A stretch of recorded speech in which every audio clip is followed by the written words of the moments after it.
نظر کرم خدا را پیروں کے پیر نظر کرم خدا را روشن ضمیر نظر کرم خدا را نظر کرم خدا. بسم اللہ الرحمن الرحیم نحمدہ ونصلی ونسلم علی رسول الکریم.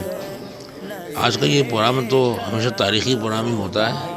11ویں شریف کی محفل کا تعلق 12ویں کے ساتھ بھی ہے نا، تو جب 11ویں کا ہم لیتے ہیں تو 12ویں اپنے آپ ذہن میں آ جاتی ہے، کیونکہ ہم سب 11ویں کرتے ہیں مدینہ میں سرکار کے لیے ہے نا، صلی اللہ علیہ وسلم کے لیے. الحمدللہ تعالیٰ یہاں بھی بہت شاندار پروگرام کرتے ہیں. اب آپ اس سال بھی بہت اچھا خوبصورت پروگرام ہوا اور نئی نعتیں سننے کو ملی، نئے کلام سننے کو ملے، بزرگوں کی باتیں، بہت سے احباب کی زیارت ہو جاتی ہے اس بہانے، اور دیکھ کے دل خوش ہو جاتا ہے. ایمان تعظیم ملتی ہے کہ ہمارے ایمان والے بھائی سب عاشق مسلک حق منتظر پر چلنے والے ماشاءاللہ تشریف لاتے ہیں، تو ان سب کی چہروں پر رونق بھی ہوتی ہے، خوشی بھی ہوتی ہے، جمال بھی ہوتا ہے، حسن بھی ہوتا ہے. یہ سب حسن جمال بزرگوں کی برکت سے آتا ہے. تو انشاءاللہ تعالیٰ یہ آتا رہے گا.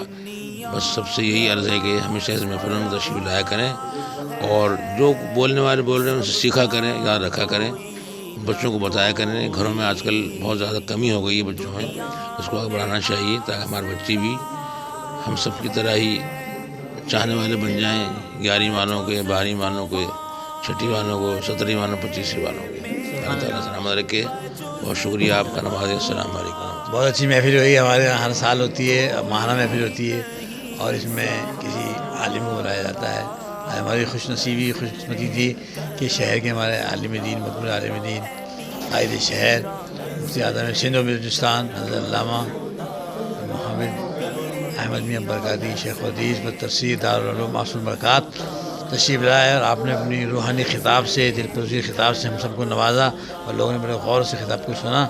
اللہ تعالیٰ ان کا سایہ ہمارے سر پر قائم رکھے، اور ایسے ہی محافل کرنے کے لیے ہماری منظمہ کمیٹی کو مزید توفیق دیتے رہے.